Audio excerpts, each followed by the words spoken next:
Leo nataka tufanye ukaguzi wa haraka. Kuna watu wanatembea barabarani wakionekana wana pesa, lakini kiuhalisia mifuko yao ipo kwenye chumba cha ICU. Wanavaa vizuri, wanapost vizuri, wanaonekana kama maisha yao yamekaa sawa, lakini ndani kabisa presha ya pesa imewameza. Karibu kwenye Sauti ya Kurasa, na hii ni sehemu ya mfululizo wetu wa mwezi, Akili ya Utajiri. Leo tunahamia kwa Joel Nanauka kwenye kitabu chake Nidhamu ya Pesa. Anatupa dalili ambazo ukiziona kwako, ujue unakaribia kupata ajali ya kifedha. Na tatizo ni kwamba watu wengi hawazioni hizi dalili mapema. Wanakuja kushtuka wakati tayari madeni yamewazunguka, stress zimeongezeka na amani ya maisha imeanza kupotea. Na dalili ya 6 si rahisi kuchomoka. Dalili ya kwanza ni hii: unakopa mara kwa mara kwa mahitaji ya msingi. Hapa hatuzungumzii mkopo wa biashara, kununua kiwanja au kuongeza mtaji. Tunazungumzia ule mfumo wa kukopa buku 5 ya luku, kukopa kilo ya mchele kwa mangi, kukopa nauli ya kwenda kazini au kuishi kwa kutegemea kausha damu kila wiki. Ukiona vitu vidogo vya kukuweka mjini kila siku vinategemea mikopo au kusaidiwa na watu wengine, ujue injini yako ya pesa imeanza kupata hitilafu kubwa. Na kitu kibaya zaidi ni kwamba hali hii huanza taratibu sana mpaka unaizoea.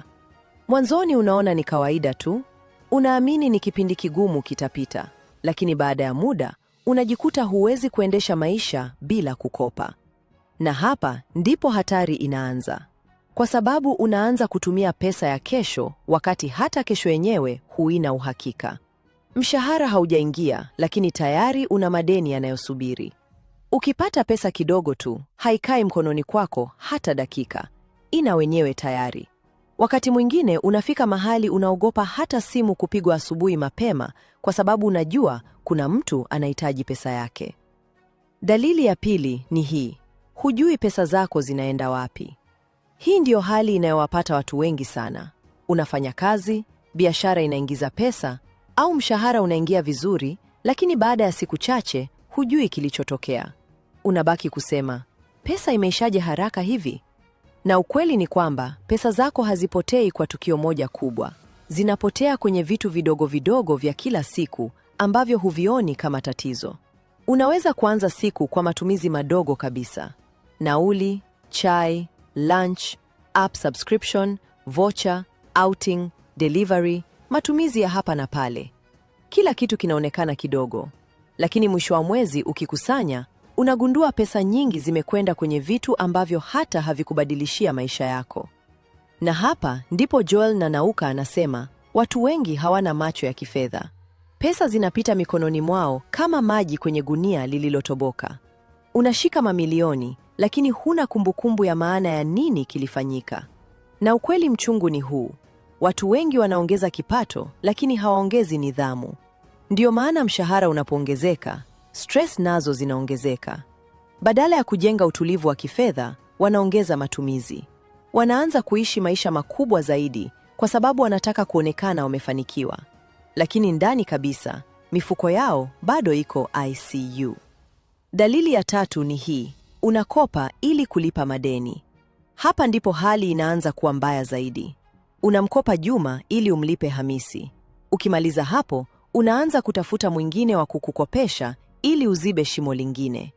Yaani maisha yako yanaanza kuwa mfumo wa kuzima moto kila siku.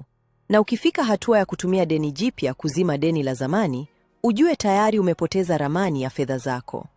Watu wengi wanaoishi hivi huonekana kawaida kabisa kwa nje. Wanaenda kazini, wanapost status, wanatabasamu, lakini kichwani wana vita nzito sana ya pesa. Na tatizo ni kwamba ego inawazuia kusema ukweli. Wanaogopa kuonekana wana matatizo ya kifedha, hivyo wanaendelea kuigiza maisha mazuri wakati ndani wanazama zaidi. Ndiyo maana kuna watu wana mshahara mizuri, lakini hawawezi kukaa hata mwezi mmoja bila kukopa. Kwa sababu maisha wanayojaribu kuishi ni makubwa kuliko mfumo wao wa fedha. Wanataka maisha ya kuonekana badala ya maisha ya utulivu. Dalili ya 4 ni kuishiwa kabla ya mwisho wa mwezi. Hii ni ile style ya maisha ya salary advance. Mshahara unaingia tarehe 30, Lakini kufika tarehe 10, tayari unaanza kukopa kwa marafiki, kuishi kwa ahadi au kuhesabu siku zilizobaki mpaka mshahara mwingine uingie. Na hali hii ikijirudia kila mwezi. Kuna watu wakiona tarehe 20 tayari wanapata stress. Simu ikiwa na notification ya malipo ya bili wanapata pressure. Au wengine wanapigiana simu kuulizana mshahara bado haujatoka. Na hapo tunaingia kwenye dalili ya 5. Stress zako nyingi zinatokana na pesa. Huwezi kulala vizuri. Huwezi kufurahia maisha vizuri. Kila ukikaa kimya, akili yako inaanza kuhesabu madeni, bili na matumizi yanayokuja. Wakati mwingine hata furaha ya maisha inapotea kwa sababu akili imechoka kubeba pressure za kifedha. Joel Nanauka anasema, pesa inatakiwa kuwa mtumishi wako, si bosi wako.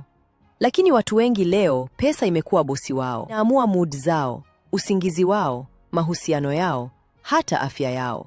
Kuna watu wanagombana kwenye ndoa si kwa sababu hawapendani, bali kwa sababu ya stress za pesa. Kuna watu wamepoteza marafiki wazuri kwa sababu ya madeni. Kuna watu wanaonekana wakali muda wote, kumbe ndani wamechoka na vita vya kifedha. Na dalili ya mwisho ndio mbaya zaidi. Umeanza kuwakimbia wanaokudai. Hii ndio hatua ambayo pesa inaanza kuchukua heshima yako. Unaona simu ya mtu, unaacha ipite. Unaanza kuzima simu mara kwa mara. Unabadilisha namba. Unaogopa hata kuweka status WhatsApp usije ukaonekana uko online. Wakati mwingine unaanza kukwepa sehemu fulani kwa sababu tu hutaki kukutana na watu wanaokudai. Hapo unakuwa umepoteza uhuru wako. Maana ukweli ni huu. Ukianza kuishi kwa kuwakimbia watu kwa sababu ya pesa, maisha yanakuwa gereza la kimya kimya. Na jambo baya zaidi ni kwamba watu wengi wanapofika hapo huanza kupoteza matumaini. Wanaona kama hakuna njia ya kutoka. Lakini habari njema ni hii. Matatizo mengi ya kifedha hayaanzi kwa tukio kubwa, na ndio maana yanaweza kurekebishwa kwa hatua ndogo ndogo. Ndio maana Joel Nanauka anasisitiza nidhamu ya pesa kabla hata ya pesa yenyewe. Kwa sababu ukikosa nidhamu, hata ukipata pesa nyingi kiasi gani, bado utaendelea kuwa na pressure zile zile. Mabadiliko yanaanza pale unapokubali ukweli wa hali yako. Pale unapokaa chini na kuamua kujua pesa zako zinaenda wapi. Pale unapopunguza maisha ya kuonekana na kuanza kujenga maisha ya utulivu. Pale unapojifunza kusema hapana kwa matumizi yasiyo ya lazima.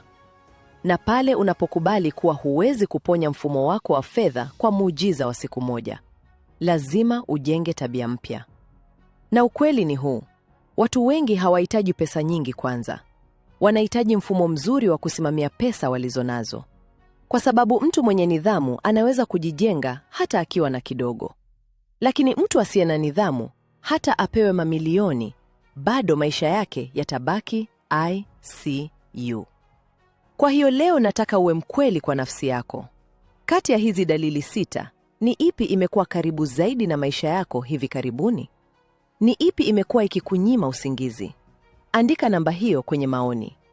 Kwa sababu hatua ya kwanza ya kupona ni kukubali ukweli. Na kama umefika hapa, maana yake tayari umeanza safari ya kubadilisha maisha yako ya kifedha. Hii ni Sauti ya Kurasa. Subscribe kwa sababu hapa hatujifunzi tu namna ya kupata pesa. Tunajifunza namna ya kuishi nazo kwa akili.